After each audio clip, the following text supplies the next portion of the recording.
ಸಿದ್ದರಾಮಯ್ಯ ಸಾಹೇಬ್ರನ್ನ ನಾನು ವೈಯಕ್ತಿಕವಾಗಿ ನಾನು ಅವ್ರ ಬಗ್ಗೆ ಈ ಒಂದು ವಿಷಯದಲ್ಲಿ ನಾನು ಆರೋಪ ಮಾಡಲ್ಲ. ನಾನು ಸೈದ್ಧಾಂತಿಕವಾಗಿ ಹಿಂದೆ ಹೇಳಿದ್ದೀನಿ, ಸೈದ್ಧಾಂತಿಕವಾಗಿ ಅಷ್ಟೇ ವಿರೋಧಿಸ್ತೀನಿ. ಸಿದ್ದರಾಮಯ್ಯ ಸಾಹೇಬ್ರ ಗಮನಕ್ಕೂ ಬರದಲ್ಲೇ ಅವ್ರ ಬಾಮೈದನೇ ಈ ಕೆಲಸನ ಮಾಡಿರ್ಬೋದು. ಆಗೋಗಿದೆ ತಪ್ಪು.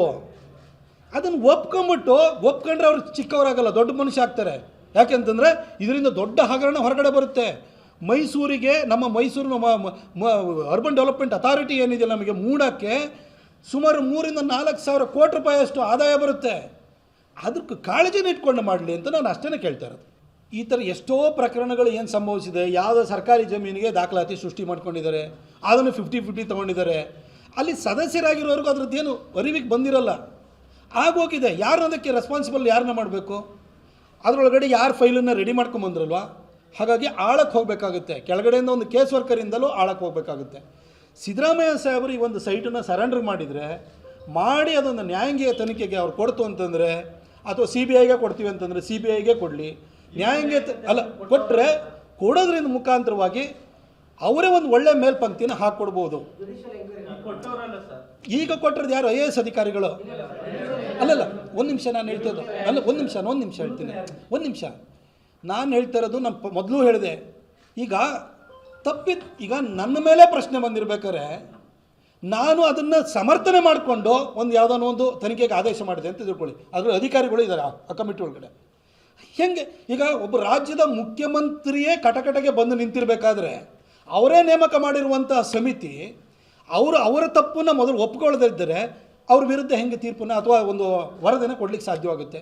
ನಾನು ಅದಕ್ಕೆ ಹೇಳ್ತಿದ್ದೀನಿ, ಸಂತೋಷ್ ಹೆಗಡೆ, ಎನ್ ಕುಮಾರು ಇಂತಹ ಕ್ಯಾಲಿಬರ್ ಇರುವಂತಹ ಜಡ್ಜ್ಗಳಿತ್ತು ಅಂತ ಹೇಳಿದರೆ ಅವರು ಯಾರಿಗೂ ಲೆಕ್ಕಿಸಲ್ಲ. ನ್ಯಾಯಯುತವಾಗಿ ಅವರು ವರದಿಯನ್ನು ಕೊಡ್ತಾರೆ ಅಂತ ಕ್ಯಾಲಿಬರ್ ಇರೋರನ್ನ ಮಾಡಿ ಅಂತ ನಾನು ಕೇಳ್ತಾ ಇದ್ದೀನಿ ಅಷ್ಟೇ. ಈ ವಿಷಯದಲ್ಲಿ ಫಸ್ಟ್ ಸಿದ್ದರಾಮಯ್ಯನವರು ಮೇಲ್ಪಂಕ್ತಿ ಹಾಕ್ಕೊಡ್ಬೇಕು. ಫಸ್ಟು ಆ ಸೈಟ್ಗಳನ್ನು ಸರೆಂಡರ್ ಮಾಡಬೇಕು. ನಾನು ಸಿದ್ದರಾಮಯ್ಯನವ್ರ ಬಗ್ಗೆ ಕಾಳಜಿನ ಇಟ್ಕೊಂಡು, ಸರ್ ನಿಮ್ಮ ಬಗ್ಗೆ ಗೌರವ ಇಟ್ಕೊಂಡೆ ನಾನು ಹೇಳ್ತಾ ಇದ್ದೀನಿ. ಸರ್, ಈ ಒಂದು 16 ಸೈಟು ನಿಮ್ಗೆ ಏನಕ್ಕೆ ಬೇಕು ಸರ್ ಹೇಳಿ ಸರ್? ನಿಮ್ಮ ಏನಿದೆಯಲ್ಲ, ನಿಮ್ಮ ವರ್ಚಸ್ಸು ಅನ್ನೋದು, ನಿಮ್ಮ ವ್ಯಕ್ತಿತ್ವ ಅನ್ನೋದು ಈ ಒಂದು 16 ಯಕಶ್ಚಿತ್ ಸೈಟ್ಗಳ ಮುಖಾಂತರಕ್ಕೆ ಕಳ್ಕೊಳ್ಳೋಂಥಷ್ಟು ಸಣ್ಣದಲ್ಲ ಅದು. ನೀವೊಂದು ಕರ್ನಾಟಕದಲ್ಲಿ ಮೋಸ್ಟ್ ಪಾಪ್ಯುಲರ್ ಪಾಲಿಟಿಷಿಯನ್, ನೀವು ಮಾಸ್ ಲೀಡರು, ನೀವು ಈ ರಾಜ್ಯದ ಮುಖ್ಯಮಂತ್ರಿ.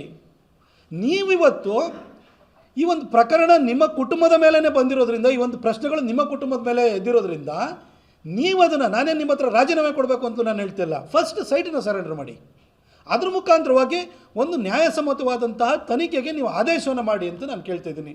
ಹಿಂದೆ ರಾಮಕೃಷ್ಣ ಹೆಗಡೆ ಅವರು ಮುಖ್ಯಮಂತ್ರಿ ಇರುವಂಥ ಸಂದರ್ಭದಲ್ಲಿ ಪತ್ರಿಕೆಗಳಲ್ಲಿ ಒಂದು ಸಣ್ಣ ಒಂದು ರಿಪೋರ್ಟ್ ಬಂತು ಅಂತ ಹೇಳಿದರೆ ಓದ್ಬಿಟ್ಟು ಆ್ಯಕ್ಷನ್ ತೊಗೊಳ್ಳೋಂಥವ್ರು, ಅಂಥ ಮೇಲ್ಪಂಕ್ತಿನ ಹಾಕ್ಕೊಟ್ಟಿರುವಂಥವ್ರು ಇದ್ದಾರೆ. ಇವತ್ತು ಪತ್ರಿಕೆಗಳಲ್ಲಿ, ಇದು ಎಲೆಕ್ಟ್ರಾನಿಕ್ ಮೀಡಿಯಾದಲ್ಲಿ ಕಳೆದ 15 ದಿನಗಳಿಂದ ಇಷ್ಟು ಜೋರಾಗಿ ಅದರ ಬಗ್ಗೆ ಕ್ಯಾಂಪೇನ್ ನಡೀತಾ ಇದ್ರೂ ಕೂಡ, ದಾಖಲೆ ಸಮೇತ ಅದನ್ನು ನಿಮಗೆ ಎಕ್ಸ್ಪೋಸ್ ಮಾಡಿದ್ರೂ ಕೂಡ ನೀವು ಅದಕ್ಕೆ ಜಗತ್ತೇ ಇಲ್ಲ ಅಂತಂದರೆ, ನೀವು ಜನಾಭಿಪ್ರಾಯ ಪತ್ರಿಕೆ ಇರ್ಬೋದು, ಎಲೆಕ್ಟ್ರಾನಿಕ್ ಮಾಧ್ಯಮಗಳಿರ್ಬೋದು, ಅದ್ರ ಮುಖಾಂತರ ವ್ಯಕ್ತವಾಗುವಂಥದ್ದು ಜನಾಭಿಪ್ರಾಯನೇ. ಇವತ್ತು ಮಾಧ್ಯಮಗಳಿಗೆ ಇಷ್ಟೆಲ್ಲ ದಾಖಲೆ ಬರ್ತಾ ಇದೆ ಅಂತಂದರೆ ಇಲ್ಲಿ ಇಷ್ಟು ಅಕ್ರಮ ನಡೆದಿರೋದ್ರಿಂದಲೇ ದಾಖಲೆ ಬರ್ತಾ ಇದೆ. ಯಾರೋ ಲ್ಯಾಂಡ್ ಲೂಸರಿಗೆ ಸೇರಿದಂತಹ ಜಾಗಗಳು, ಅದನ್ನು ಯಾರೋ ಬೇರೆ ರೀತಿಯಲ್ಲಿ ಹೊಡ್ಕೊಂಡಿದ್ದಾರೆ. ಇಷ್ಟಾಗಿಯೂ ಕೂಡ ನೀವು ಅದಕ್ಕೆ ಜಗುತ್ತಾ ಇಲ್ಲ, ಅದಕ್ಕೆ ನೀವು ಸ್ಪಂದಿಸ್ತಾ ಇಲ್ಲ ಅಂತಂದರೆ ಏನು ಸರ್ ಅರ್ಥ? ನಿಮ್ಮ ವ್ಯಕ್ತಿತ್ವ, ನಿಮ್ಮ ವರ್ಚಸ್ಸಿಗಿಂತ ಈ ಸೈಟ್ ದೊಡ್ಡದಾಯ್ತಾ ಸರ್? ದಯವಿಟ್ಟು ನೀವೇ ಅರ್ಥ ಮಾಡ್ಕೊಳ್ಳಿ ಸರ್.